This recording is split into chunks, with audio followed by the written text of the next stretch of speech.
The views and opinions on this show do not necessarily reflect the views of ESPN Tucson 1490 AM, 94.9 HD Channel 4, or the Arizona Lotus Corporation.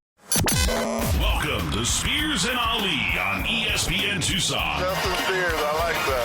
With Justin Spears and Ali Farhang on 1490 AM, 94.9 HD Channel 4, ESPN Tucson. Brought to you by Tucson Federal Credit Union, the Volpe team at Nova Home Loans, and Rightway Heating, Cooling, and Plumbing. I want to be entertaining, but I'm not stupid enough to compare myself to Ali. Happy Hum Day. You're rocking with Spears and Ali right here on ESPN Tucson, 1490 AM, 94.9 HD Channel 4. We are on ESPNTucson.com and also the ESPN Tucson mobile app and YouTube. Huge thanks to our subscribers. If you haven't yet, make sure you go to YouTube and subscribe to the Spears and Ali YouTube channel today. And per usual, subscribe, rate, comment, do all those things with the podcast on Apple and Spotify. A top 5 podcast in the state of Arizona, according to some. Number 1 in Tucson. Number 1 in Tucson. How about that? Million podcasts. Underrated. We're underrated. Yeah. No, in the words of Kobe, guys, we got work to do. Yeah. Job's not done. So if we're number 4 in the state of Arizona, I don't want to be number 4. I mean, that's cool. I want to be number 1. So I love it. That's why I'm going to keep pushing you guys. Like, video, do this. Have you done this? Have you done this? I know it's annoying, but I want to be the best. I love it. Okay? So step it up. You're holding. So step it up. Ali's one of the best supervisors ever. I'm not a supervisor. I am your colleague, but also someone who has maybe a little bit more Supervisory roles? time on this planet. And, maybe my job is to uplift others. And sometimes that is by positive reinforcement, which you guys do a great job. And sometimes it's just about being honest. Step it up. Step it up. Step it Do up. better. You do better. Gosh. Lazy bastards. So, I mean, it's all, you guys, there's, with all sincerity, the two of you just have so much untapped potential. Like, you guys are just scratching the surface of what you two can accomplish. And I will not go to my grave regretting not being honest with you guys about when you need to step it up. So, and I want to be number 1. There's first place and then everybody else. So cool. Number 4 in the state of Arizona. I'm very proud of that. We've done a lot of work to get there, just to be recognized in the greater state of Arizona with all the things that are going on in the Phoenix metro area. But why, we can be number 1. Absolutely. So, let's do this. Heck yeah, man. He went full Ricky Bobby on us, or Ricky Bobby's dad, I should say. If you ain't first, you're last. Yeah, I guess I did. I like it, man. Yeah. No, we're working on getting better. Lived my whole life by I guess I did. And after the show, in order to kind of motivate you both, I have brought a bobcat and put them both in your cars. And They sense fear. and I need you to be able, if you can do a podcast in your car with a bobcat in there, then that's elevating your play. Then that's elevating your game. And then I could definitely do a podcast with Ali Farhang. Yeah. And you can dodge a ball. Yeah. The two Will Ferrell movie references. Yeah. Or no, Will Ferrell's not in Dodgeball. He's not in Dodgeball. Sorry. That's my guy, Vince Vaughn, man. Love Vince Vaughn. Great movie. Yeah. Great movie. But you talked about untapped potential, and it kind of reminded me of, are you saying Andrew and I are Carter Bryant? Yeah, I'm saying that you guys have all the tools, but you need more development and you need to put more work in. Yes. I think he's saying we're Carter Bryant. No. Yeah. I think he's saying we're Carter Bryant. It's the first time I've ever been compared to Carter Bryant. I don't think we were. But we're going to talk about Carter Bryant in the NBA Draft Combine. We're also going to talk about his big decision. Should he stay? Should he go? If you want to call in and talk about Carter Bryant's decision, talk about Arizona basketball, talk about anything else happening in the world of U of A athletics, hit us up at 719-1490, 719-1490. Also, huge thank you to our great sponsors, and 3 sponsors that have fulfilled their potential, I would say. Yeah, and they're amazing. I told our team to get the information about that ranking to Rightway Heating, Cooling, and Plumbing. So 50-50 if that actually happens. But I did send it to Tucson Federal Credit Union and Mr. Volpe at Nova Home Loans, and they're like, awesome. Hell yeah. Dude, why would you not share that with people that support what you're endeavoring to accomplish? So Thank you, Paul Volpe, Nova Home Loans. Thank you, Matthew Gaspari, Tucson Federal Credit Union. And thank you, Right Way Heating, Cooling, and Plumbing. I will make a direct connection so that we can get you guys on the show and make sure that we are promoting the things that you want to promote, because all three of you, great businesses in Tucson, not just for what you do, but for what you give back. And so it needs to be emphasized every single possible time that, like I said, you go to any event, any banquet, any golf tournament, any U of A game of any sport, you will see at least one and possibly two or three of those entities listed as sponsors. No doubt. No doubt. Huge thank you to our great sponsors here on Spears and Ali. Like you said, Ali, Right Way Heating, Cooling, and Plumbing, Tucson Federal Credit Union, and the Volpe team at Nova Home Loans. And we're always open to adding some more folks to the roster as well. So if you got a business and you want to promote it here on this platform, we're down to get it done. Yeah. So please contact us. By the way, I would say, as great as Carter Bryant is, and as talented as he is, I would say that Right Way Heating, Cooling, and Plumbing, Paul Volpe, Nova Home Loans, and Tucson Federal Credit Union, kind of the Cooper Flags of number one overall picks. Tucson businesses. Yeah, Cooper Flag, man, by the way, Future Mavericks. Participating in the NBA draft combine, even though he already knows he's the number one overall pick. And the Mavericks has said, we ain't trading that pick away. Well, but the takeaway from that is, man, the energy and the way he's carried himself and how he's done the drills. I mean, people are like, oh yeah, this guy's the thing. And I was like, we ain't questioning his conditioning. I had kind of a hot take with some of my brothers and my cousin. And I'm like, I'm just not sure about Cooper Flag. Like, what is his comp? And is he just like a little bit better Adam Morrison? That's kind of disrespectful. I know. And then I saw the video of him playing against the U.S. Olympic team, and I immediately, I changed my mind that he's going to be just fine. I think the comp, my son Xavier actually came up with this, and it's not bad. It's Kawhi Leonard. Oh, okay, yeah, that's a more really developed out of college Kawhi Leonard. So I was going to say, like, he's kind of like all the Plumlee brothers put together. I mean, that's just because he's white, man. I mean, he's way better. I'm disrespecting him with Adam Morrison. But no, all the Plumlee's talents put together, all 20 of them. I know, but I was thinking, Scottie Pippen vibes with a little bit of different skill set. But I like the Kawhi Leonard comp with Cooper Flag, and man, you put him in the front. Let's play him as small forward with Anthony Davis and Daniel Gafford or Lively in Dallas. I mean, that's a big, tough front line. Mm-hmm. And then you have good guard play with Kyrie and, Klay Thompson, I thought was pretty decent this past year with the Mavericks. I know he's a shell of himself. I don't know when Kyrie's still a good come veteran. Back, man. I mean, Kyrie he's not going to start the season. Yeah. That injury was pretty significant that he suffered. He might not be back till like after New Year's next year. So I don't know, but Cooper Flag, I mean, look, you had this lifeboat in Luka Doncic that was going to take you the next 5-10 years. You traded him for, Anthony Davis is good, but you traded him for much less than you could have gotten for anybody else. And then the NBA draft gods gave you another life raft in Cooper Flag. And I've always been a guy that's like, the NBA draft is not rigged, but if you want me to go through some things that have happened since the draft started, heck, the frozen envelope, LeBron James going to Cleveland. Well, but we're talking like 2011. Chris Paul gets traded to the Lakers. David Stern rescinds it. They trade him to the Clippers. And guess what happens? The Hornets get the number one pick and get Anthony Davis. They get a new owner and they get the number one pick in Anthony Davis. I mean, there's more. I'll do this top of the 8. I'll go through it for you.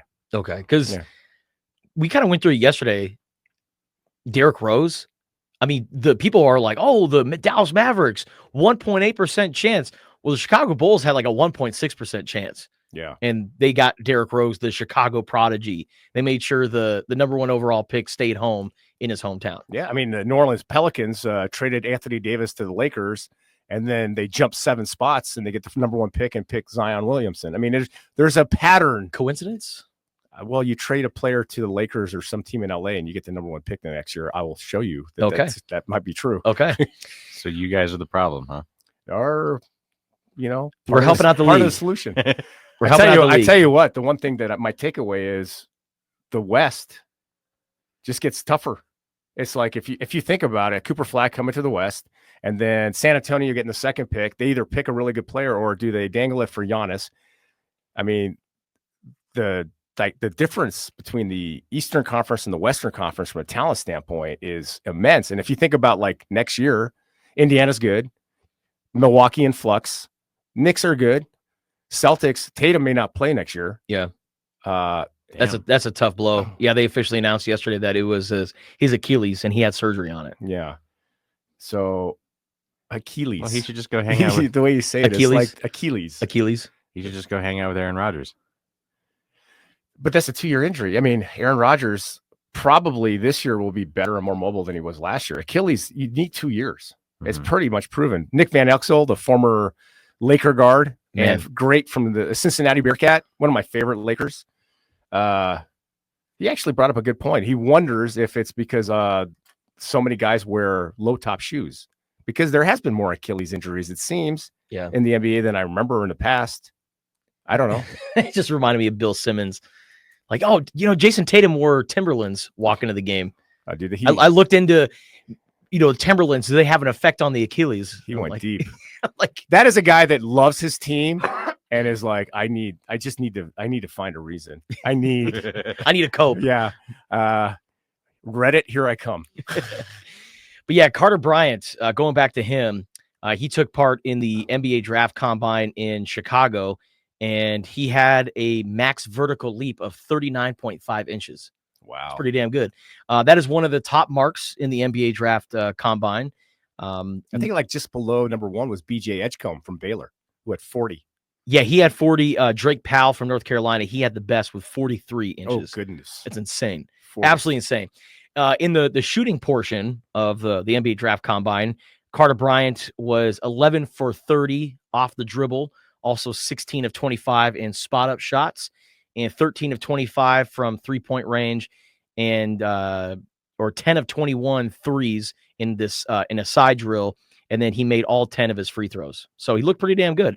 Not great, but not bad. And I know we got somebody on the line right now, but I'll dig a little deeper into Carter Bryant when we come out of the call. All right, we're taking your phone calls right now, 719-1490, 719-1490. Call in if you want to talk Arizona basketball or other things with us. Looks like we've got the one and only Tony on line 1. What's up, man? Morning, gentlemen. Hump day. So Yes, sir. Lee's favorite day. Carter Bryant. I just don't think that we got to see enough of him to deem him worthy. That might be a bad word, but to go to the NBA. I honestly think that he needs more playing time on the floor in college to get more reps, to get more time, to be able to secure himself a lottery pick. Because if he's not a lottery pick, why go? You got your NIL money. You can grow up, get more experience, so on and so forth. He's not a Cooper Flag. I think there needs to be more product put on the floor before he goes and takes that leap. Yeah. No, and honestly, I felt that way about 3-4 weeks ago. And the more I think about the offseason he's having, because he's impressing a lot of teams. He's having not the greatest performance at the NBA draft combine, but still pretty damn good. That's going to position him into becoming a first-round pick. And, I look at his situation at Arizona last year, and, he comes in as a McDonald's All-American, 5-star player. Usually those kind of players are one of your better players, and they start. Instead, he comes off the bench with Trey Townsend in the starting lineup. And at any point during the season, did I never think that he was a liability? Yeah, he had his down moments on defense, especially in the Big 12 tournament. But I felt like he was also a pretty solid defender and was never really a liability. And I think his willingness to come off the bench, NBA teams are going to look at that like, okay, this is a project player that's developing, and it's going to take some years for him to fully reach his potential. But for him to come off the bench and be as productive as he was in the limited time that he was playing, along with his upside and his potential, NBA teams are looking at Carter Bryant like, this is the kind of player that we need, because right now, if he gets drafted to an NBA team, he's going to be a role player, but he has the potential to maybe become a star. And so, like, Tony, I was with you a few weeks ago, and now it's just the more and more that we get through the process, I'm leaning more towards Carter Bryant not coming back to Arizona. He probably isn't. You're probably right. But with you thinking that he wasn't a liability with us, the difference of play, even with bench players in the NBA, is not the same. Yeah. We all know that. The level of play is completely different. Look at I think it was whoever took out Houston Rockets, where the bench of the other team led them back down from 20 to give them a shot, and the Rockets had to put their starters back in. Like, that's a perfect example. I think Carter Bryant has that, playability? He probably does, but, the numbers that he put up at the combine that you just went over, not really, great. It's definitely decent, but it's not something worth of a lottery pick. And like I said, if he's not going to be a lottery pick, that top 14, 15, why go when you can still get your big NIL money and mature? Thank you, Tony. Yeah, I'm on I'm the same page with you. So I'll dig into it in a little bit. Thanks for the call, buddy. All right, thank you, guys. So you get apples and oranges. What Tony's saying, what you're saying are two different things. You're saying, is he going to go or is he going to stay? What Tony's saying is why he should stay. And so let me just go over a couple of points. Number one, for all of those people saying that Carter Bryant should have played more and should have played over Trae Townsend, he wasn't ready. Okay. And Tommy Lloyd does his young players he gives them a real benefit by bringing them along slowly. This year is going to be different because we're going to have to rely on a couple of freshmen to kind of contribute from the start. Carter Bryant is one of those guys that's going to get drafted if he stays in the middle of the first round because a team thinks that they can develop him, and in a couple of years or next year, they're getting a talent that with a little bit of development would be a top 5 pick. It's an investment. It's an investment in the future. So what you got to weigh for as Carter Bryant is, do I take that? Do I go to the draft and stay and play for a team where I know that I'm probably going to be on the bench for the first year? I might be asked to play G League games just to keep, just to continue the development. And then I get 1 year closer to that second contract. Okay. So that's what you're weighing there.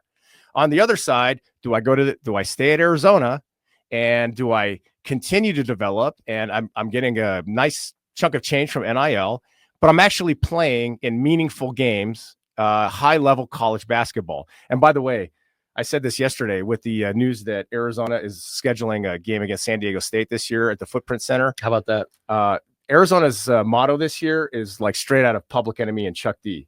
Bring the noise, because this schedule, somebody, I think Smitty on X said, well, here's another schedule where it was tough.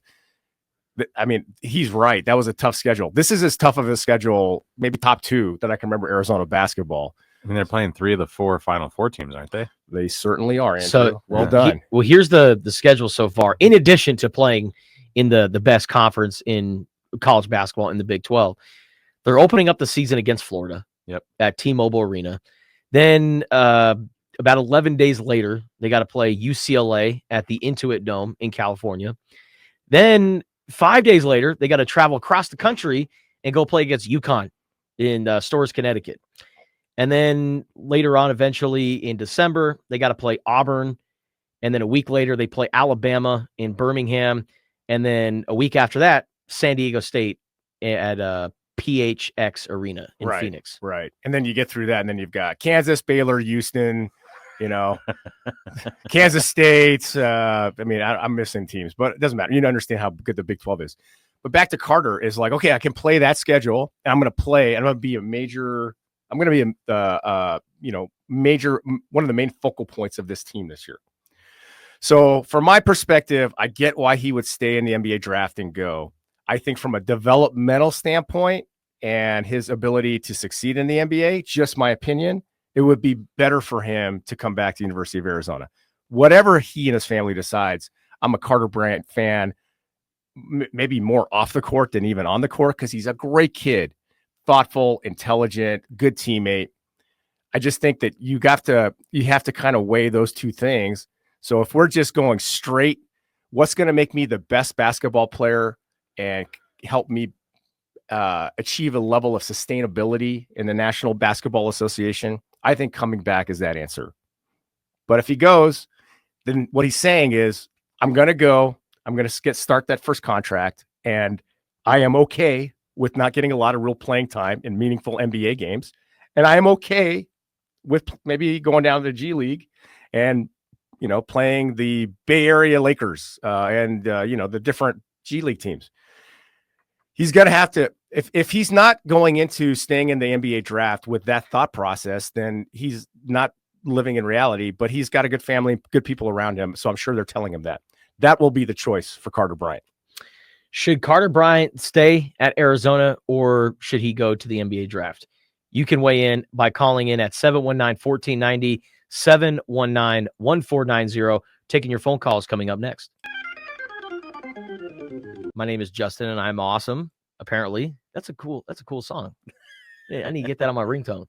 But anyways, Mikey doesn't have it already. I love it. I really don't. I had no idea. Oh my goodness, tell me more. But we were talking about Carter Bryant and his big decision. He's currently in the NBA draft combine and tested pretty decent. And we've seen some mock drafts over the last week or 2 weeks that have him going in the top 15. After the NBA draft lottery earlier in the week, ESPN updated its mock draft, and they have Carter Bryant going number 14 overall to the San Antonio Spurs, which, could be packaged with other assets to maybe get Giannis Antetokounmpo. I don't know. We'll see what happens with the San Antonio Spurs. But Carter, number 14 of the Spurs, I like the idea of him being the Aaron Gordon to Victor Wembanyama, who is Nikola Jokic, and being that counterpart somewhere down the road. Somewhere down the road. Maybe not this upcoming year, but a few years from now. Let me give you some perspective on this. Pelle Larsson got drafted in the second round this year by the Miami Heat, right? Yes. Okay. Would we both agree that Carter Bryant, from a just talent standpoint, his ceiling is higher than Pelle Larsson? Much higher. Okay. Pelle Larsson was more equipped to play in the NBA this year than Carter Bryant will be next year. Why? Because Pelle Larsson has a little bit more of a refined game. He's got a more mature game. He's got some maturity with the fact that he's a little older. And so Pelle Larsson had an okay year. He had some good run this year with the Miami Heat. Carter Bryant, with his ceiling higher, he's not at the Pelle Larsson level with being able to compete at the NBA level, in my opinion. Now, he could be way better than Pelle Larsson in the NBA. But whether he goes to, and I hope if he stays in the NBA draft, he does go to a good organization. The Spurs are a good organization because that's going to be good for him. And they've got a track record of good development. That's good for him. Don't send him to Charlotte. No. Please no. But from my perspective, it's like I said, a team is going to draft Carter Bryant if he stays in the draft based on what he can be, not what he is. And because of what he can be, they're going to have to invest in, developing what he is. And in order to do that, Carter's going to have to understand that he's probably not going to get in the game a lot, if at all. And he's going to have to play G League games. Yeah. Even as a top 15 pick. So what Carter and his family and his team around him have to decide is that something that he's willing to do just to kind of be able to dig in and be in the NBA? Or would he rather play high-end college basketball for one more year, be the focal point of this team, and develop in real time? Yeah. In the words of our buddy Mike Luke. Real time. So if I were sitting down and they're like, Ollie, what do you think? With my love of Arizona basketball aside, my bias aside, just trying to do the best for the kid, I would tell him you need to seriously consider coming back to Arizona unless you're a top 10 pick. And if you're not a top 10 pick, then maybe you come back, you do develop your game, you do play on a high caliber team in college basketball. You do compete for a national championship. And if you put the work in, we're not talking about, is he going to get picked, somewhere in the middle of the first round? We're talking about, is Carter Bryant going to be one of the first 5 picks in next year's draft? Yeah. So you say top 10 pick. What if, like I said, a team in San Antonio sitting at 14, they assure Carter Bryant, we're going to take you? So what I want to know as the team Carter Bryant is, okay, San Antonio, if you say you're going to take me, what's the plan? And is that plan, am I good with it? Yeah. There's not one player that's eligible for the draft, whether they get it's Cooper Flag number 1 or the last pick in the second round, that's not getting drafted and saying, I want to play right away. There's not one. And if there's anybody saying that, then you probably don't want to draft them. So Carter's going to want to play, but he's got to realize that he's probably not gonna. Yeah. So is that going to be okay? And is the plan consistent with what he wants and what's best for him? Nobody can make that determination other than him, his family, and his team. I am just some guy sitting here with you on a Wednesday morning at ESPN Tucson, and I'm looking at his options. And like I said, if he gets picked top 10, that's a real investment. Yeah. Between 14 and 30, it's the same. So what's the plan? I would be like, you know what? If you're going to get picked outside of the lottery, even if it's in the first round, let's talk about pros and cons of staying versus going. And I think there's more pros in staying. My immense bias for and love for Arizona basketball aside. That's all I'm saying. Well, when you asked is Carter Bryant going to be okay with not playing and really having a limited role, he kind of already had that at Arizona. Now, I would like to see Carter Bryant come back and be that guy. But you asked, like, will Carter Bryant be okay? I'm like, man, he could have started for a lot of other college basketball teams this last season, but he chose to come to Arizona, and he was totally okay being the bench guy. Yeah. And that's why I think he's going to be okay being the bench guy. Because he wasn't ready, man. But he developed and he got more and more playing time, and it became more and more an important part of what Arizona was trying to accomplish on the court. And I think that Tommy Lloyd developed him to really be not just a starter this year, but a superstar this year. And now if you go to the NBA, you're basically like going back into, I'm going to sit on the bench. I'm going to probably be the 10th or 11th man, and my development is going to come in the G League. That's just the reality of it. By the way, can people see Andrew doing his hand gestures on our video stream? They can. Heck yeah. They know my struggle. Yeah. So Andrew, I try to get you guys on as quick as possible. I know. Andrew's not, that's me talking to the listeners. And by the way, hanging loose. By the way, don't stop. It's actually very helpful. I appreciate It's it. very helpful, and honestly, and also frustrates the hell out of Justin for some. No, it doesn't. Yeah. On YouTube, I'm just thinking about like people watching Andrew, and he's just like, we're over here talking about Carter Bryant, his big decision, and Andrew looks like he's in Hawaii, just hanging loose, doing the gesturing the phone. But anyways, could be either if you know Andrew. Hell yeah, man. Yeah. All right, let's take some phone calls here. 719-1490, 719-1490. Should Carter Bryant stay? Should he go? What do you think he should do? 719-1490. Let's go to Alfonso. Good morning, Alfonso. Thank you for your patience. What do you got for us? Hey, good morning, my friends. Hope you're doing all well. I hope it's not apples and oranges, but I just remember a couple of years ago, all the hype behind Nico Mannion and how he's going to start and all these great things that was talked about him.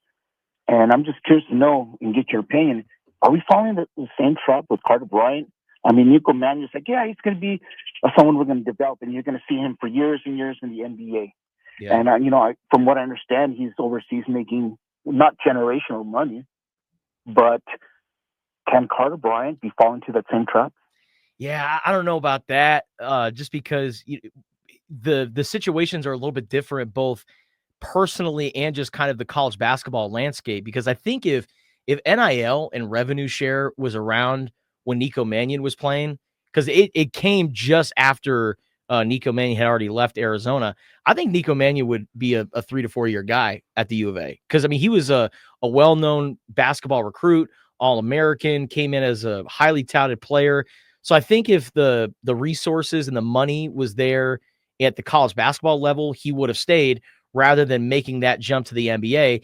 And what a lot of people don't understand or realize is when Nico Mannion got to the NBA, I think maybe a year or two into his career, he had a really bad illness and like lost a lot of weight. And was kind of like a shell of himself, and then had to work his way back. And because of his international ties, because his parents are from Italy and he's got dual citizenship, and he's goes to Italy all the time, I think that connection, it was enticing for him to become like the Chris Paul of Italian basketball. So I don't think it's necessarily similar to the Carter Bryant situation, but that is a really good point. Thank you, my friends. Have a good one. You too, Alfonso. Thank you. I'll tell you what else, Fonzie, baby. Fonzie, call back. Alfonso, what he's saying that kind of resonates. First of all, when you draft, it's a total crapshoot in the NBA for the most part. When you draft somebody totally on potential, let's say 14 to 30, that investment is not the same in that player as it would be 1 through 10. So while it is different than the Nico Mannion situation, for me, it's like, I want to know that I am part of the future, and you're not just betting on my potential. And you know what? We took a shot. We threw a dart at the dartboard. If it doesn't hit, it doesn't hit. If it hits, great. To me, when you draft outside the lottery, and you're drafting on the high end potential, it's all about, let's just, let's take a shot, see if it goes in. And if it doesn't, we'll move on.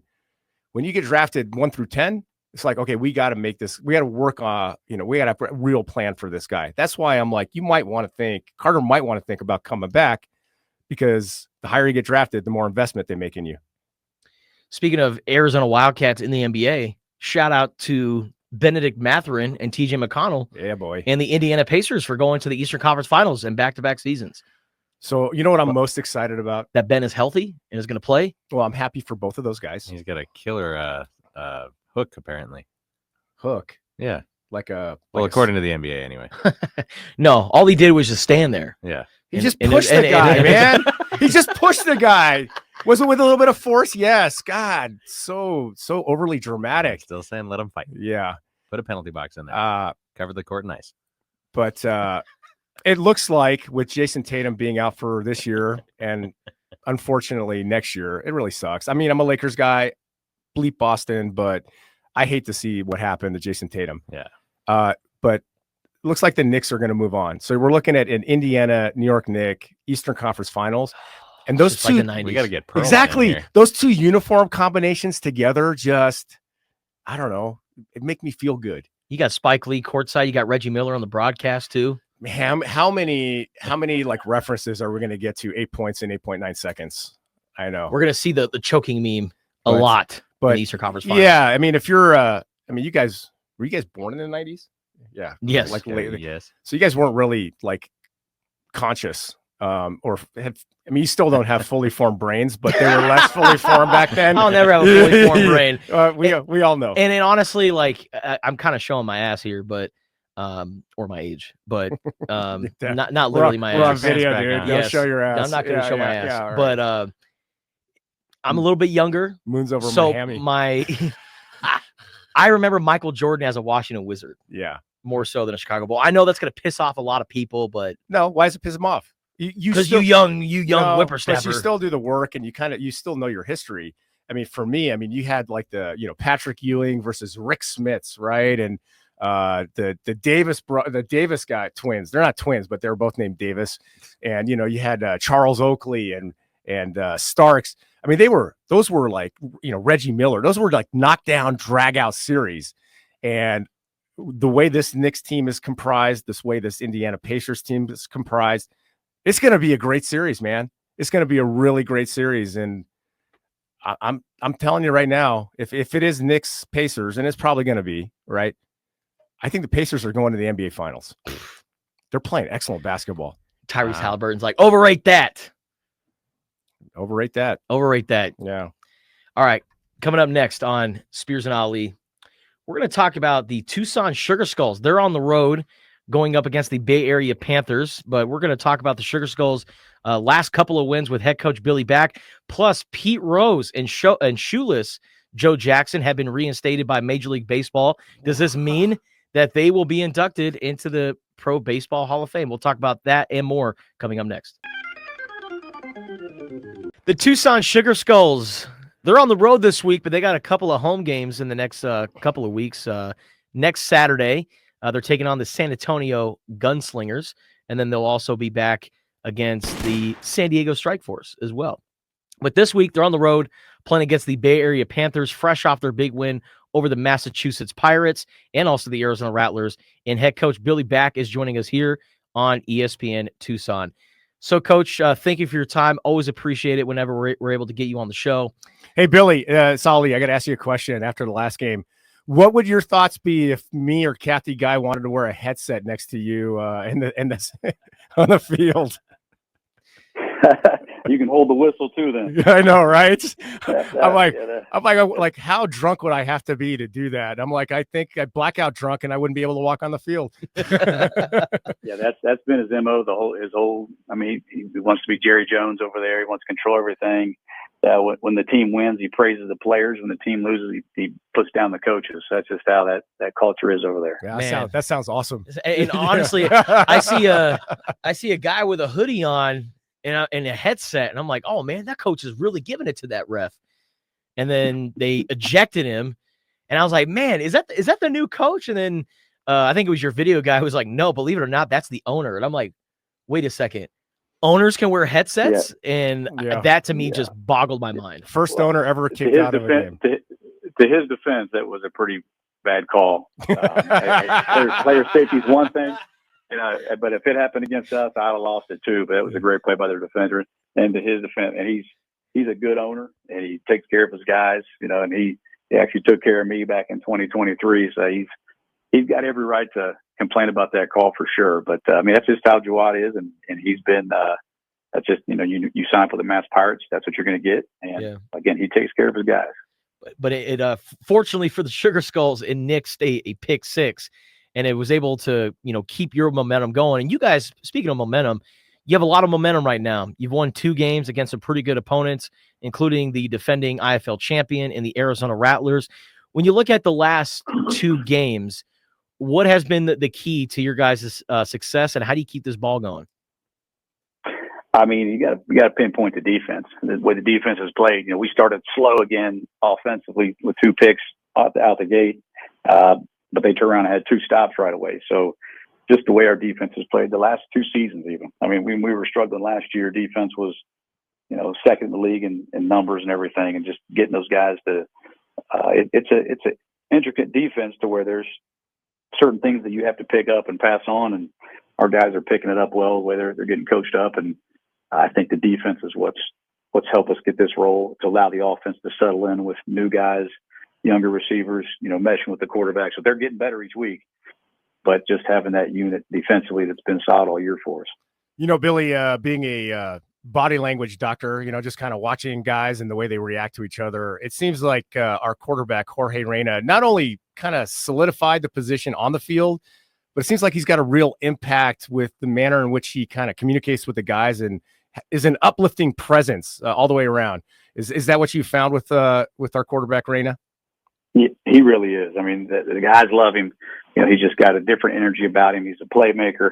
When he pump faked out of the pocket, the last 12 quarterbacks we had would have taken the sack there. He's got the moxie to pump fake, get the guy to jump in the air, runs for another 15 yards. And the guys rally around him. They call him Brucey off longest yards. He plays along, but the chemistry that he and Tripp has, and Drew Dixon's getting with him, and Alfonso Taylor. We got guys that don't even play that hadn't played. Kevin Adams have got good relationships with him, where they're after practice. They're before. I was looking for them on Monday because they're supposed to have film at 10. I was like, "Where's everybody? Everybody go home?" And then I went out back to our field out back, and the receiver quarterbacks are going over everything. They're O-line and D-line, running backs. I'm like, oh, carry on. If you do, that's great. You guys are on your own doing it. That's something we haven't had in a while, which is pretty awesome. So, Bryant has been an absolute leader for us. And again, he is infectious when it comes to his personality. And unlike Brucey, damn good quarterback, and he doesn't eat popcorn before the games. So that ball ain't slipping out of his fingers. Yeah. And he ain't kissing boys either. Yeah, that's true.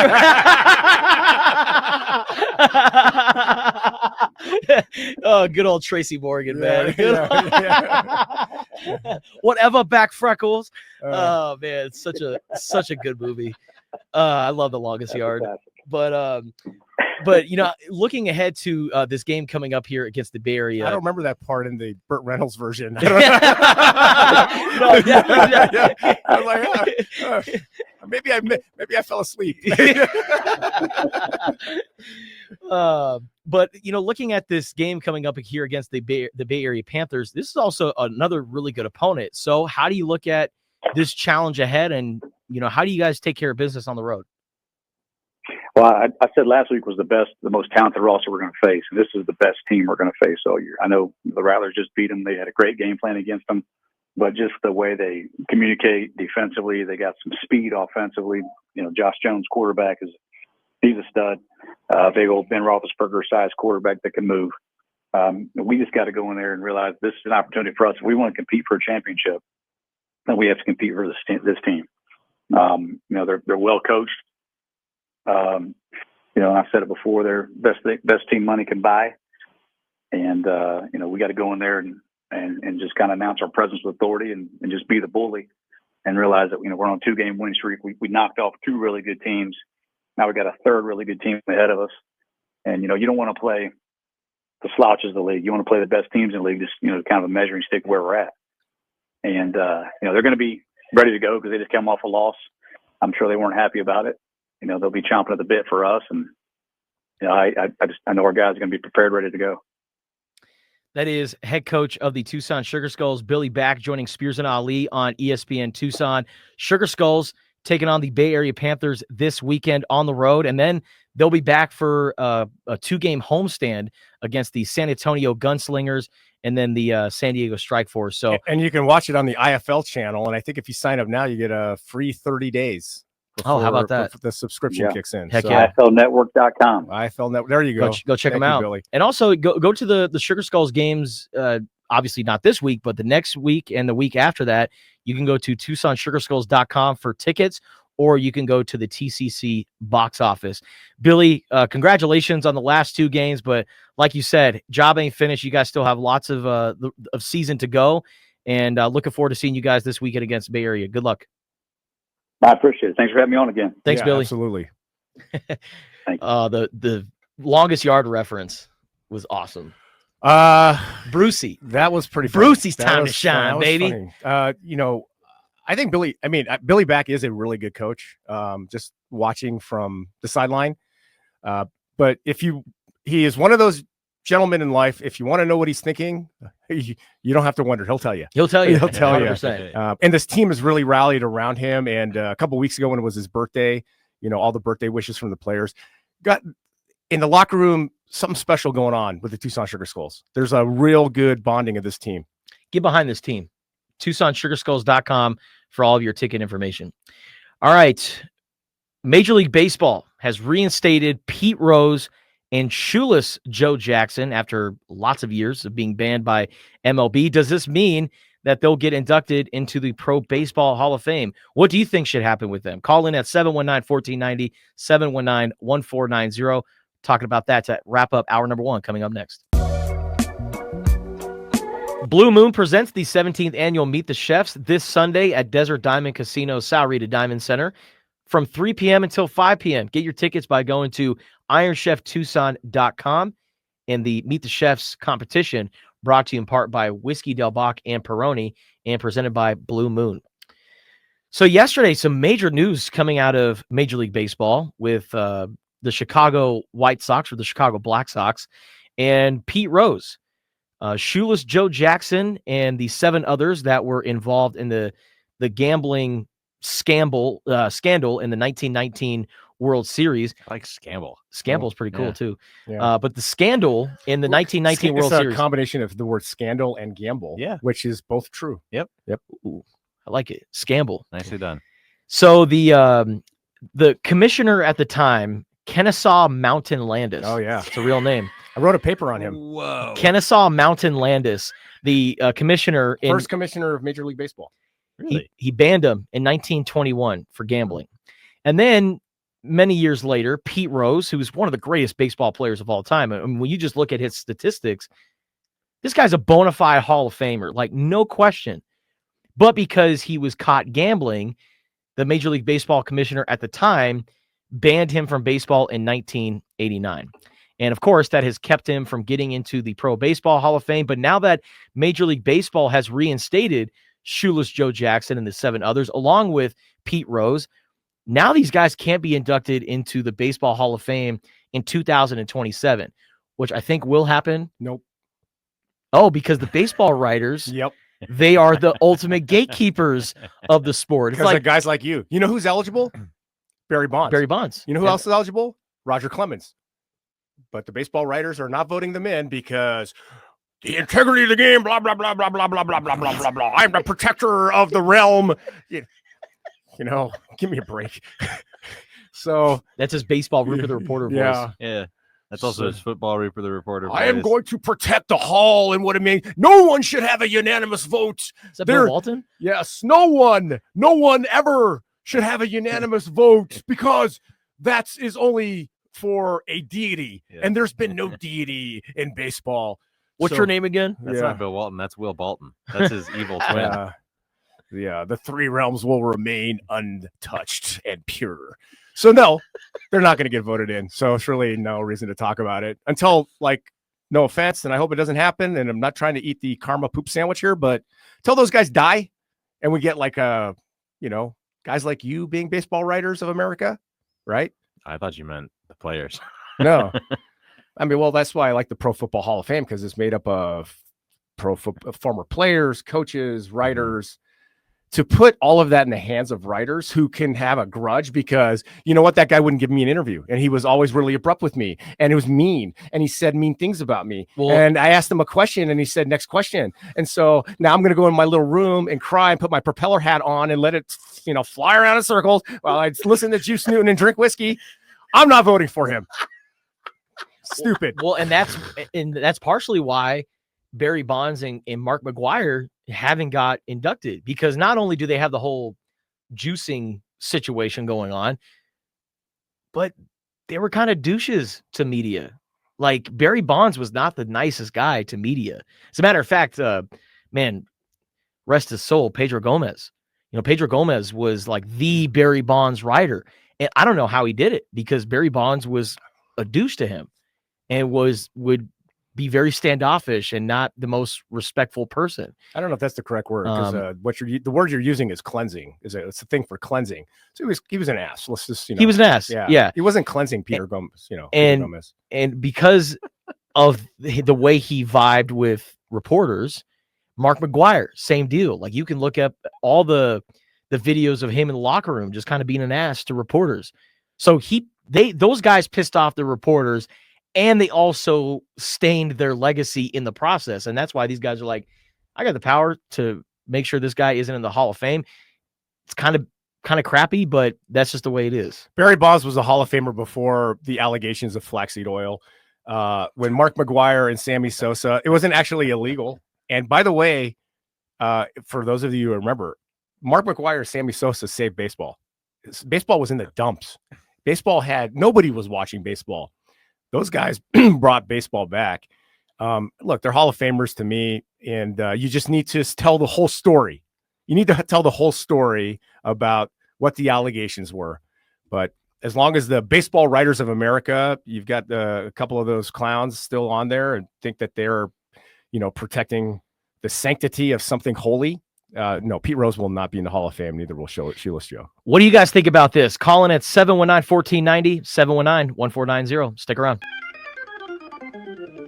This Hump Day episode of Spears and Ali on ESPN Tucson is brought to you by Tucson Federal Credit Union, the Volpe team at Nova Home Loans, and Right Way Heating, Cooling, and Plumbing. Make sure you subscribe, rate, and comment the Spears and Ali podcast today. Go to Apple and Spotify. Man, I can't emphasize it enough. I enjoy doing the show with you guys every single weekday morning, and I'm glad that we're getting some attention. I'm glad that the good folks of Million Podcasts have decided to rank us top 5 sports podcasts in all of Arizona. Well, number 1 in Tucson. Technically top 4. Top 4, yes. Yeah, This is true. Well, it's funny when you kind of put stuff out there and promote yourself. Sometimes it works. So yeah, people start paying attention. Yeah, it's fun. I mean, I think we've got a video promo coming out with me talking about the Baseball Hall of Fame. I know that. and the Sports Writers of America and my feelings. But there's many of them. Yeah, it's cool, man. I think we're just scratching the surface. Much more we can do. And I'm going to keep pushing you guys to do it. So good stuff. Good stuff. Great game last night in the NBA. I mean, this Denver, Oklahoma City, you asked me what was my favorite series. I told you from the beginning that was the one. Man, Denver, over 7 minutes of game time, couldn't get a field goal. And I mean, they had like a 11, 13 point lead, and Jokic is insane. I don't get it, man. That 3-pointer he made was unbelievable, but he's just not getting help. You know, Jamal Murray, Aaron Gordon, the guy that's really kind of letting him down. It's like he's pulling a string on a shot. It's Michael Porter. Everything was short. Yeah. I know he's hurt, and I'm going to give him some, but man, he had some wide open threes that would have been game changers last night. And to take that game in Oklahoma City would have been great. I am just enjoying the heck out of this series. I hope Denver can take care of business back in the Mile High City, and we get a game 7 in Oklahoma City, because that'll be cool.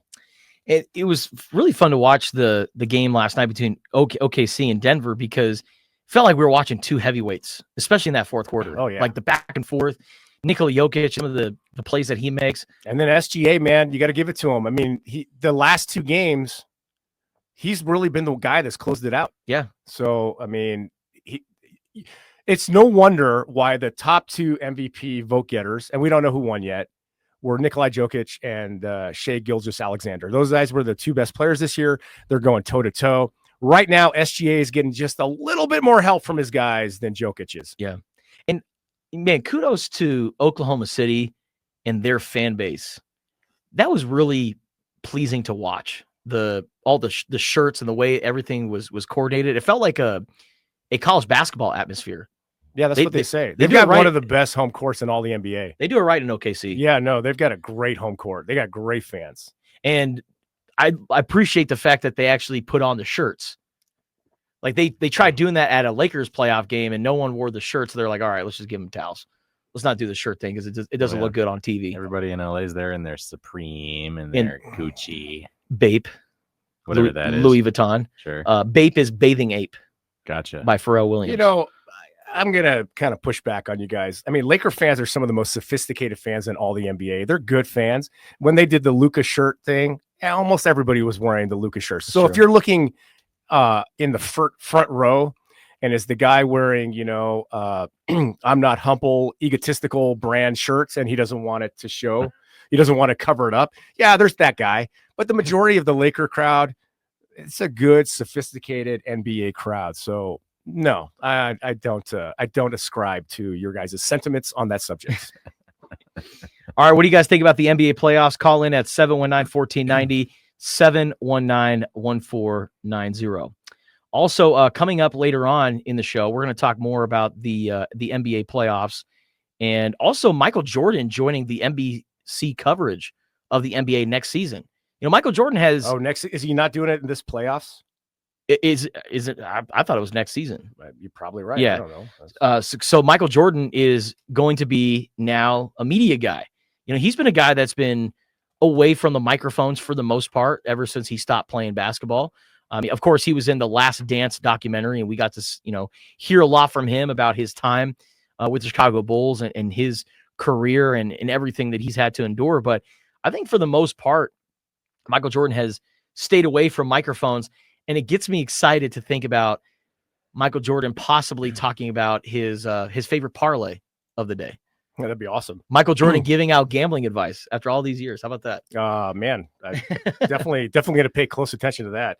I want to talk about the NBA draft, and I'm not a conspiracy guy. I'm not a rigged guy, but there's just too guy? rigged. Rigged. I'm not. He's not a Rick guy. Yeah. Guy. Yeah. Hey, he doesn't like Ricks. When you're just talking, sometimes the words don't come out exactly perfectly. Dorisberg. I just had actually no idea what you said. Don't be so judgy. Dorisberg. But since, that was not good. But First of all, since the current lottery rules have been put in place, the team with the worst record has not won the lottery. I think it's been since 2019. Not once, right? In 2008, Derrick Rose goes to his hometown with the number 1 pick, Chicago. The Bulls had a 1.7% chance of getting the first pick. In 2011, the Cavaliers get their hometown kid, Akron's own, number 1 pick, LeBron James, to be the cornerstone of their franchise. In 2012, the New Orleans Pelicans are at the time owned by the NBA. David Stern rescinds the Chris Paul to the Lakers trade because he thinks it was unfair, unbalanced. So he trades him to the Clippers. Find an owner, and lo and behold, they get the number 1 pick in the 2012 draft after Chris Paul leaves. 2014, the Cavs again get the number 1 pick and give them the assets necessary to get Kevin Love to the Cleveland Cavaliers to play with LeBron James. That was Andrew Wiggins, if you remember. He was the first pick of the draft.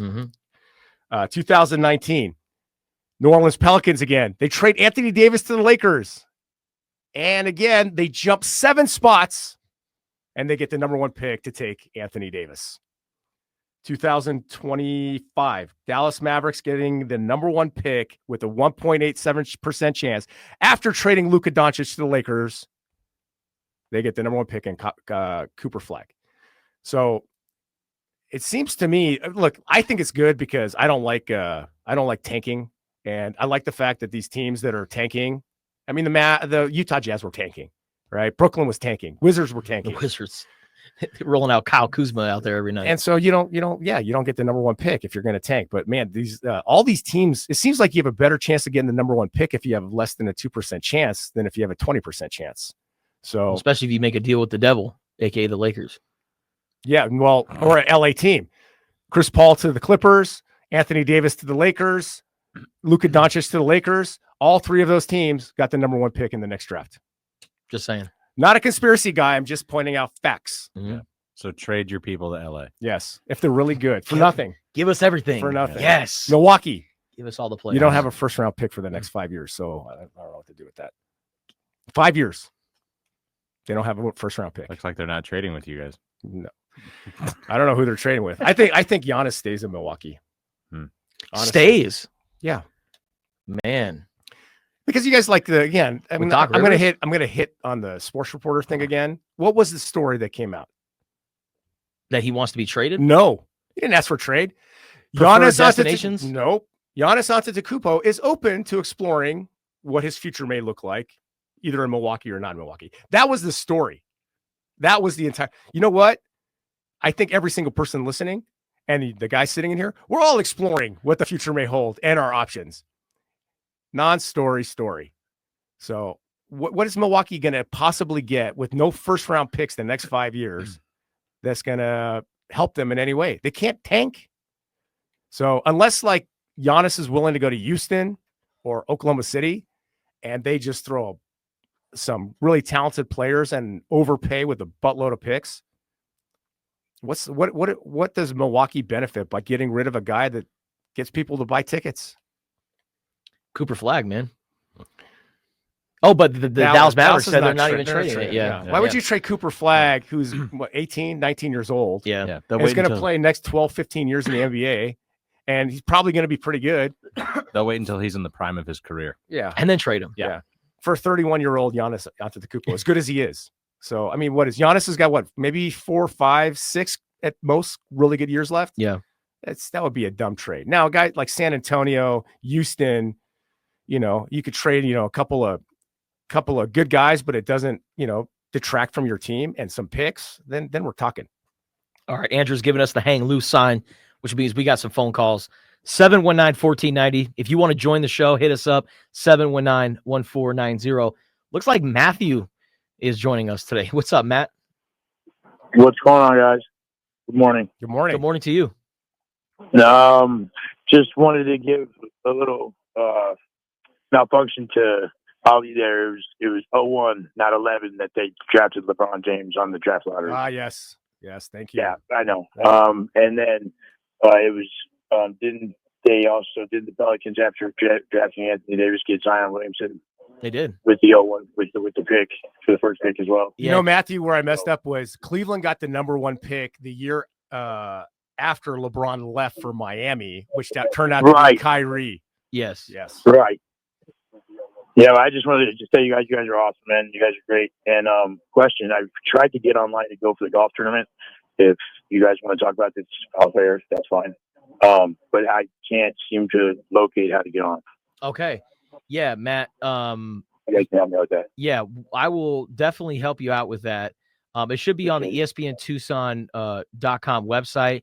And then I'll make sure to post the link on the ESPN Tucson Facebook page and the Twitter account and all that. So you should be able to find it there. So here in a couple of minutes, I'll be sure to put out that link. I'm a little computer illiterate. Yeah. I got you, man. Couldn't you just can't be perfect in all things. Yeah.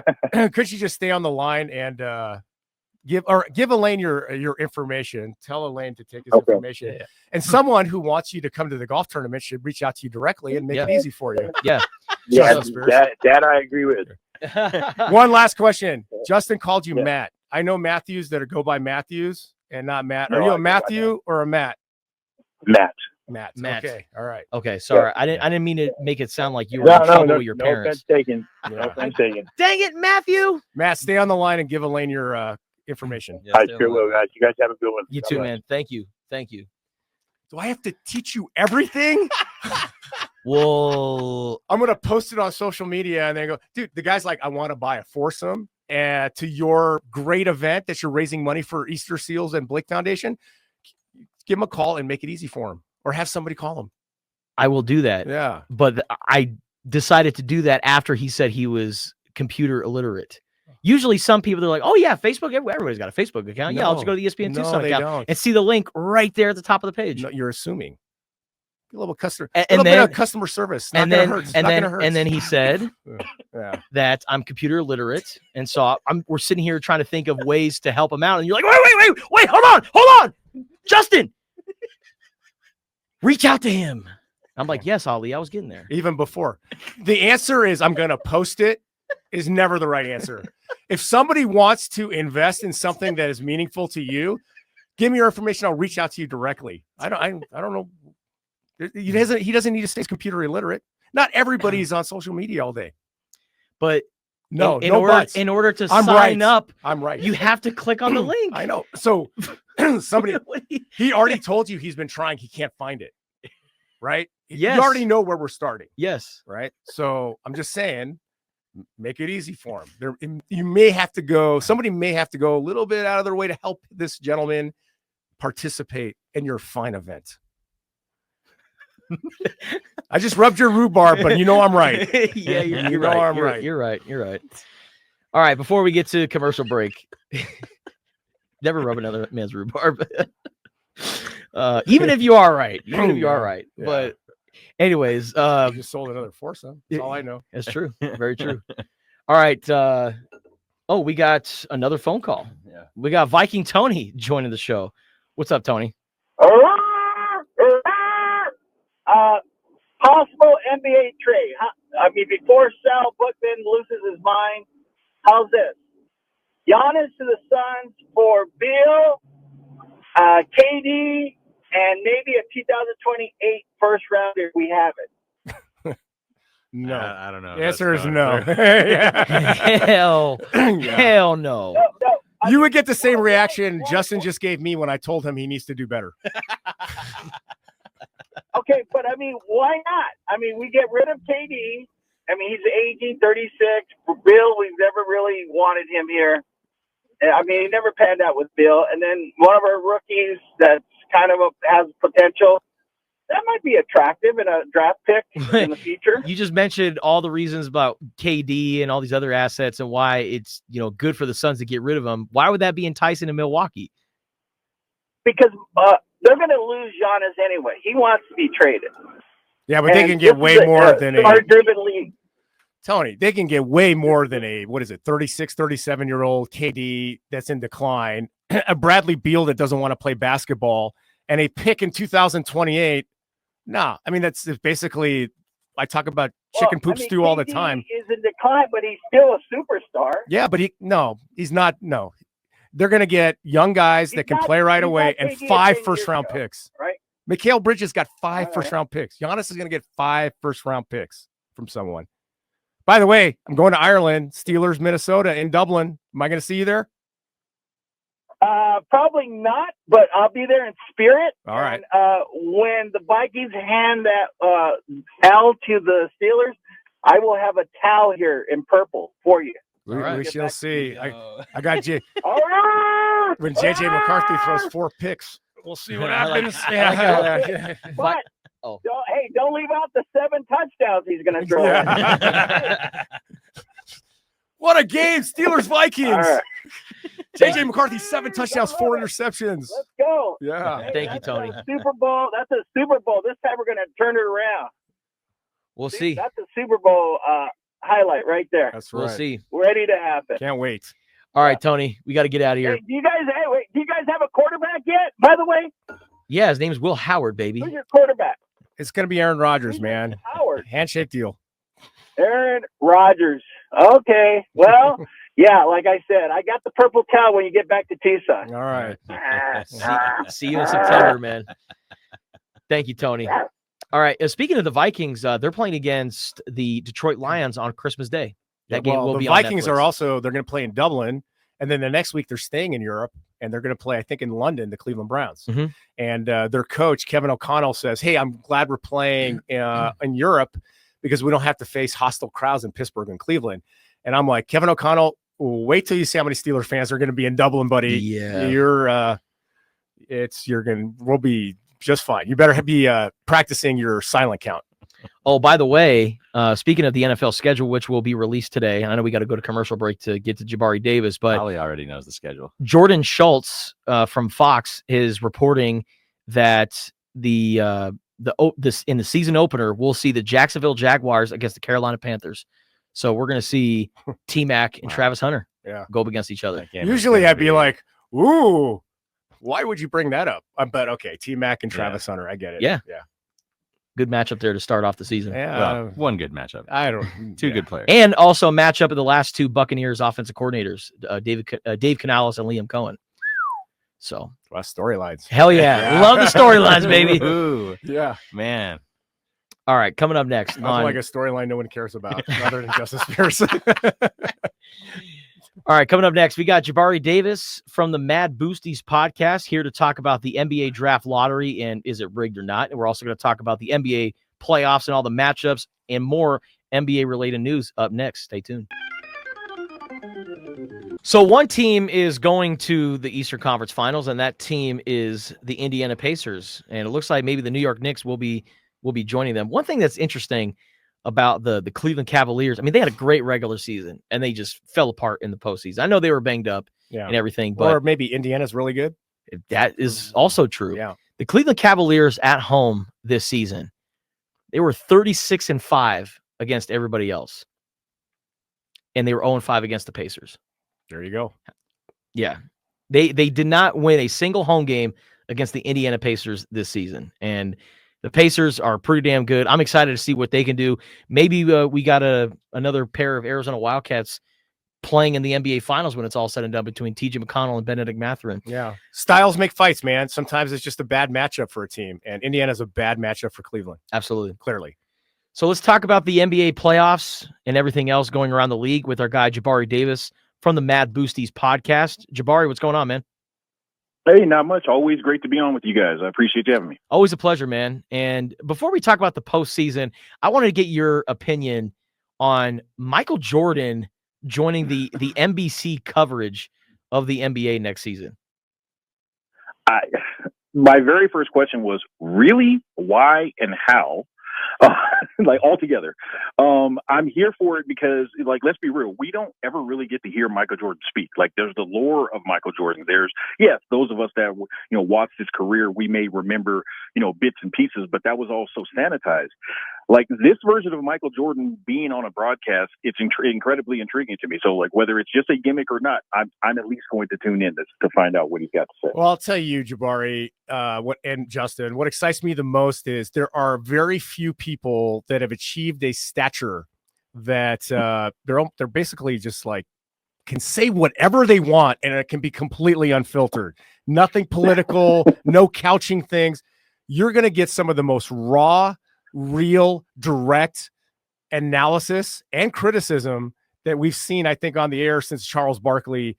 Michael Jordan's going to rip into people next year. 100%. I feel like it's inevitable, and honestly, I'm here for it, especially if it's done in his way. The Barkley stuff, it's always entertaining to me. But yeah, no, like to your point, who's going to tell Mike, hey, Mike, you can't say that? Right. Right. And what player, if he criticizes him, is going to come back at him? Like, I'm not challenging the GOAT. Anthony Edwards. That's the only one. His son. That's his son. Yeah. Well, okay. No, that's the point. Like, he's the only guy I can name because to be honest with you, Anthony's going to go at anybody. But outside of that, you're right. Like, everybody was raised at the altar of Mike or a Mike descendant. And his mannerisms, just everything about Anthony Edwards, it's very MJS. Well, other than that, Michael Jordan's going to say some sort of criticism, and they're going to ask the player about it, and the player's response is going to be like, Mike said that? Okay. Yeah. And that's it. Mike knows my name. But Jabari, now turning to the NBA playoffs, the Eastern Conference, we got Indiana on one end, and then on the other end, you're probably going to get the New York Knicks. And while we all hate Boston, it's always bleep Boston forever. Man, that's just really hard to see what Jason Tatum went through, and hoping for a speedy recovery for him. But you got the New York Knicks probably going to the Eastern Conference Finals. They still need to take care of business, but Knicks versus the Pacers potentially. What do you think about that matchup? I mean, look, the old head in me absolutely loves it. Ali, I know you're here with me. Give me 94, give me 95. I know we actually got it last year in the postseason, and it was a 7-game series, which I think it could be again this year. But there are certain matchups, regardless of whether like there's an actual connection to the old school rivalry or not, but that's always going to stand out. I'm absolutely here for Knicks, Knicks and Pacers. Not to completely, count Boston out, but let's be real. The Knicks, I actually think the Knicks might have taken them even if Tatum doesn't go down. Obviously, I hate to see that happen, and like you, I wish him a speedy recovery. And it's very foreign to be, praising the Knicks, but this is a legitimate squad, so I'm here for it. I want to see Patrick Ewing, Charles Oakley, John Starks in the Garden. I want to see Rick Smits, Dale Davis, yes. Reggie Miller. Yes. In Indiana. Let's go. And then I want to see, like, you know what? Jalen Rose. Maybe get into it a little bit, like talking smack to each other. I like it. The choke sign from Reggie Miller. 8 points, 9 seconds. That's right. Again from Tyler, from Halliburton. That's right. That's amazing, man. Hey, Western Conference, Jabari, man, I have thoroughly enjoyed the Oklahoma City-Denver matchup, and it looks like Minnesota. I mean, look, they're up 3-1 on Golden State without Steph Curry. Game 5 in Minnesota tonight. So let's say Minnesota versus Denver, Oklahoma City. First of all, can Denver take it to 7? And then what do you think? What do you think about Minnesota's chances of beating either of those teams and getting into the NBA Finals? Man, that's a great question. The first one, as long as Nikola Jokic is still standing, they can. I mean, and that's not really providing much analysis, except for the fact that he's still the basketball version of the Terminator.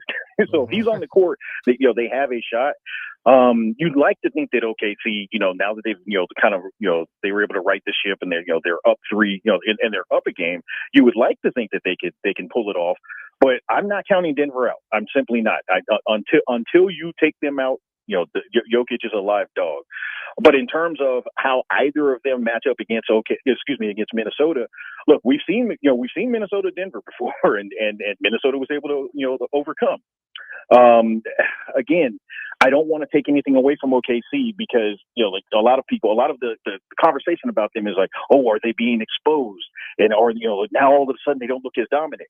Well, again, this is the playoffs versus the regular season. And no, they're not being exposed. They're just playing better competition on a night in and night out basis. I still think OKC, comes out of the West, but you know what? If it ended up being Ant and the Timberwolves or, Jokic, the aforementioned Jokic, I would be absolutely ecstatic. Can I ask? Look, when our teams are not in it, it's fun to just watch the game and Yeah. appreciate greatness. Yeah. No, I actually love it. And I got an observation for both of you. No one is talking about nationally. Have you noticed that Nikola Jokic, as the game goes on, and if he's playing really well, his nose starts turning red? He's like Rudolph the Red-Nosed Reindeer of the NBA. Yeah.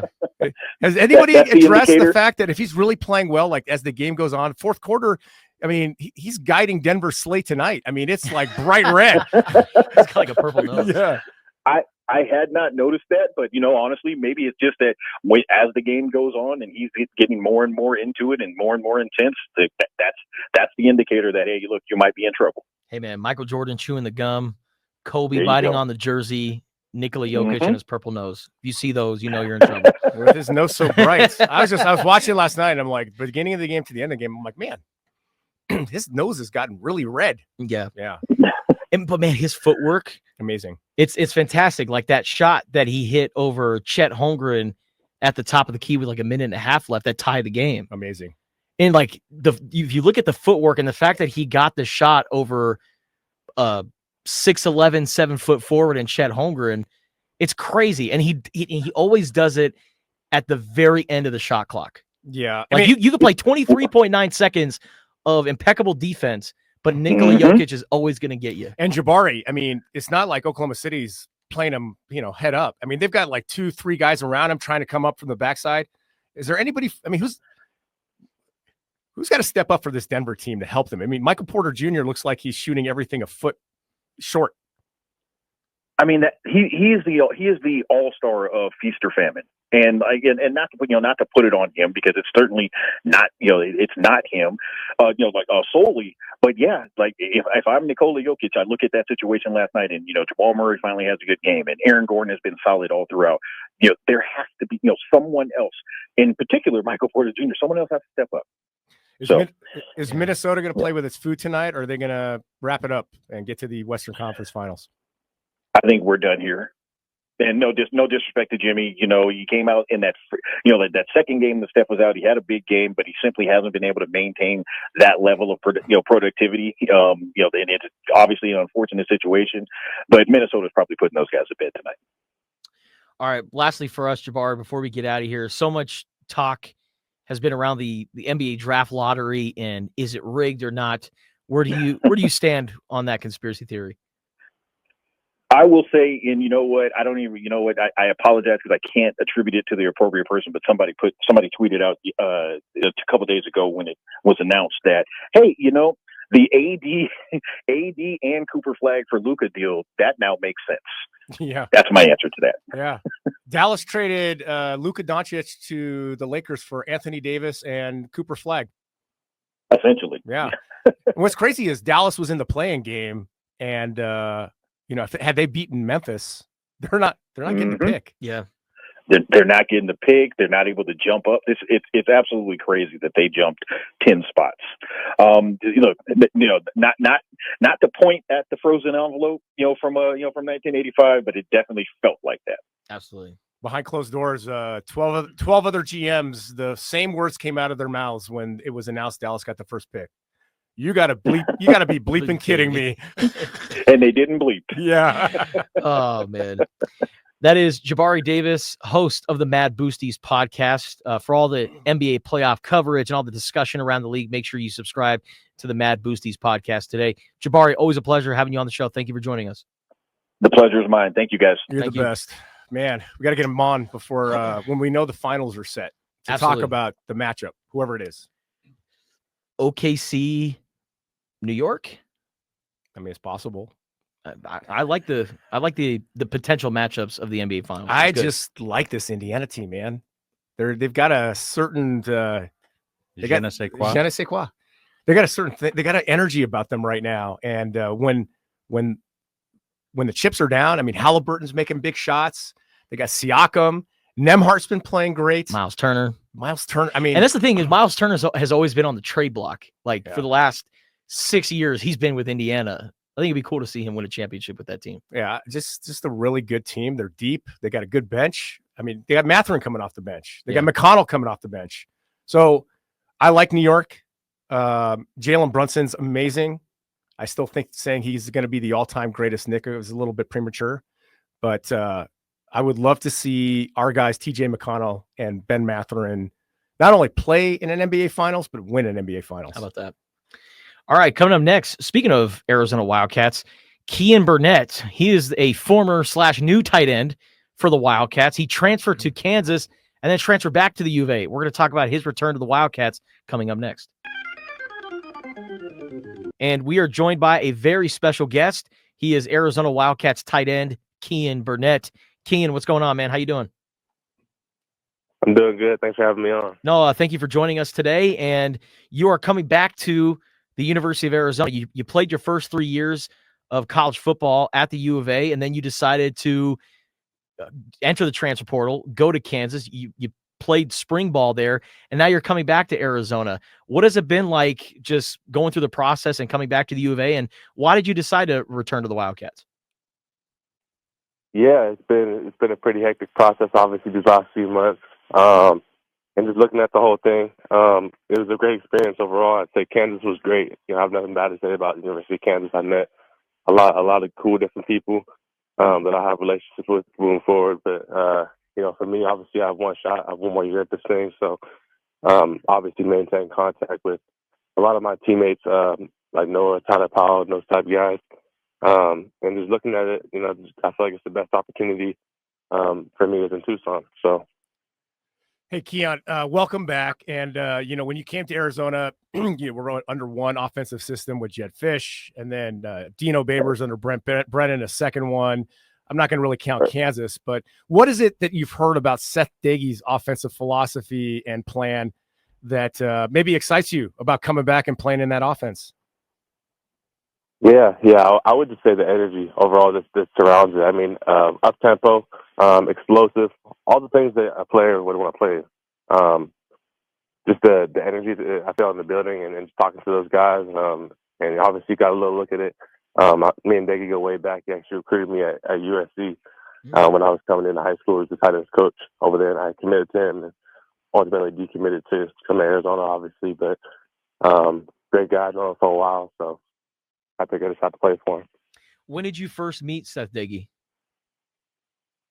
Yeah, I think I was in my senior year, senior year of high school, junior year maybe. Okay. And so you've had that connection with him for a long time. What kind of personality is he in, and what kind of coach is he, in your opinion? Yeah, I would say he's definitely a player's coach. Obviously played at Tech, younger guy, real personable, and just has a lot of experience. You know, played quarterback, so knows all the X's and O's in and out. High energy character. You know, everything you want to play for, like I said. So I'm excited. And then, of course, he's got his buddy Josh Miller, who's now the new Arizona tight ends coach. What has the communication been like with him, and what is his plan for you? Yeah, I met Josh the first time when I came in on my official visit, and just being able to sit down with him and talk football and philosophies and hear what he had to say, and we were talking the same language. And I feel like we really clicked, and you know, for me to go into a situation with 1 year left, obviously, and be able to play, I don't think it could be a better fit. And everyone else has very high things, good things to say about him, which I think stands high. So I'm excited. How was it going on an official visit to a school that you had already played for? Yeah, it was funny. It was definitely interesting. But like the comfort level and just being in the building with the staff that I know and familiar faces, I think, you know, it's always nice. So I really enjoyed it. Kean, being a guy that's coached tight ends, loves the tight end position. I mean, if I could draw somebody a perfect tight end, you fit pretty much all the dimensions. I know you probably have aspirations of playing to the next level, and I might be getting ahead of myself now, but what are some things you need to work on in your game to really help you succeed and maybe achieve your goal of being in the National Football League? Thank you. I appreciate that. And it's definitely a lot, and I have a short time to do it. So it's going to be a very intentional year, but I would say just being more physical on the field, being more aggressive through the point of attack, carrying through blocks, finishing, just making all my weaknesses my strengths. So I got to ask you, man. So Seth Daggy, you guys call timeout. You come over to the sideline. He says to you, Keon, we got to get you the ball. What formation do you want to be in, and what are you running to get you the ball? Yeah, it's interesting. I'd say give me the ball. I'd probably say put me in a 3-by-1 set, split out in the slot number 3, detached, and let me just work the middle of the field. Somewhere out in the middle of the field where I can get ISO with a linebacker or a safety. Yeah, man, that's a matchup that's a nightmare for a defense and puts it in conflict. I want to see you on the goal line in that 3-by-1. Just put you out there, throw it up, and you're going to dominate. If it's a corner, you're going to dominate them, and if it's a linebacker or a safety, you're going to beat them off the line. So I like that. Let's do that on the goal line. Tell Seth Iggy I called the play. Absolutely. And they see the other threats they brought on. Obviously, Chris Hunter is someone that's developed into a monster now, and he's doing his thing. And over the spring, I think that was pretty evident. And the weapons they added with Chris Hudson and obviously Patterson doing his thing, I think it's going to be nice. So. And that was going to be my next question. Like, what do you think about the offense right now? Because, you have Noah Fafita, your longtime buddy at quarterback. You lose Tetsuo McMillan, who's the best receiver in program history, but with the weapons that they've added in the offseason, it looks like it could be, the offense could take that next level. What do you make of just the collection of guys that you guys have? Yeah. I mean, I hit on a bunch of guys that came back. Obviously, we have a bunch of ball players from the Hunters and the Hudsons and Pattersons, and even I think it was great I heard like guys like Tyler Power really stepped up during the spring, and Sam Olsen too doing his thing. So I think it can be really complementary of each other. With Noah at the wheel, I think we can be dangerous. I mean, I think we really have a shot of a championship this year. So that's the goal. We're talking to Arizona tight end Kean Burnett right here on Spears and Ali. And, going back to just your offseason, the season comes to an end. You decide to enter the transfer portal.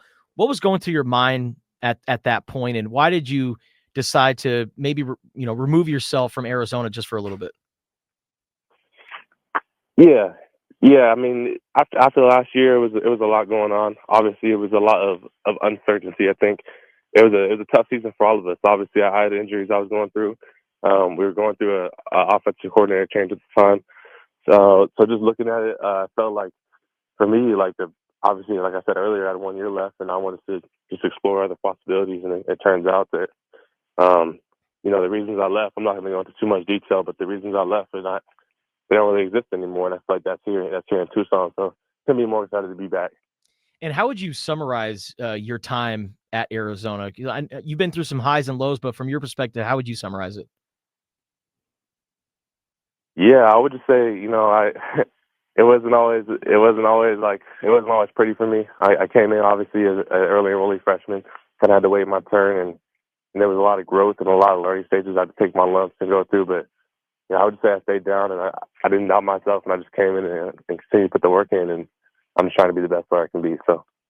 And then last year, you guys go on the road and you beat a top 10 Utah team, and you had maybe the biggest play of that game. Take us through that moment and what it was like to have that touchdown catch and contribute to such a big win. Yeah, I mean, it was a great call, first of all. We had ran a couple times prior. We had been working, and I believe it was a scramble drill. Actually, I think Noah has scrambled a pocket, like he likes to do. And, just kind of, I remember running my original route. I think we were probably on the 40 going in. Just play kind of broke down, so I was able to find space in the secondary. And I turned, and I just thought that Noah put it up there. And, great ball. I was able to make a play, thankfully. And it was a really, really fun time. So. Keon, the tight end position is so unique, and you look in the NFL and they talk about diva wide receivers. You don't see a lot of diva tight ends, and I think the reason for that is because you're not just a pass catcher, but you're in the trenches and you're blocking, and you're an offensive lineman and a receiver. Can you talk about how you've got to basically have that physical aspect and be a positive part of the run game, but at the same time you got to be able to get open and be a positive aspect to the pass game? Yeah, that's a good point. I think that's what makes some of the best tight ends today. Why they're the best is how well-rounded they are. You need to be like a Swiss Army knife. So just being as dynamic as you can, like you said, and being able to beat the corners and the safeties in the pass game. but if you're just a receiving threat, then that's all you are. So you need to be able to be physical at the point of attack and carry the blocks with some of these guys that are 300 pounds, 250, 260 pounds, these D linemen, these linebackers. So just being aggressive enough to be able to be in the box and put your nose on somebody. And I think willingness is a big key to doing that as well. Just having the will too. Lastly for us, Kian, how different was it, unique was it to be in Kansas? Considering you were at Arizona for 3 years, what was that experience like being in Kansas for a few months? Man, it was special. It was really special. I think that it was a unique experience, and I realized that I can play with anybody in the country. You know, going out there to the Midwest, it was a complete shift for me. Like, I had never been to Kansas in my life. The people were different. The football, it's just different out there. But it was good. But I just think that, you know, I feel like I can play with anybody in the country. And I think that looking at it, like I said, I built great relationships with a lot of the people out there. But coming back, you know, it's not like I was on vacation. Had a hell of a spring. Kansas, they'll be a great program this year, the way they push their players. But it was really just a shift for me where I'm coming back and I feel like a different player. I'm ready to go. Heck yeah, man. Well, welcome back, man. And I'm wishing you many matchups where a linebacker thinks they can take you. So good luck this year, man. Kian, thank you for your time, brother. Welcome back to Tucson. Thanks, guys. Appreciate it. Appreciate you. All right, stick around. We got more Spears and Ali coming up next. All right, you guys want to hear a pretty crazy quote that was said by former PGA Tour player Hunter Mahan. So the PGA Championship is coming up this week at Quail Hollow. Quail Hollow in North Carolina, very tough course. Well, the former PGA Tour player was asked about the conditions of the course, just how challenging it is. And he said, and I quote, "I guess I would say Quail Hollow is like a Kardashian. It's very modern, beautiful, and well kept, but it lacks a soul or character." So what end quote. So what is he trying to say? That it's a beautiful course. You look at it, but man, be careful. Yeah. Be careful. Overly manicured. You're going to get into some trouble out there. Overly manicured. Yeah. And unlike a Kardashian, very difficult course to have a good comeback story. Absolutely. Yes. Yeah. Yeah. And it's only famous because of its dad. Right. Pinehurst Country Club, just up the road in North Carolina. That's hilarious. Honestly, you know, and maybe I don't know everything. I don't understand why people watch that crap. Golf? No.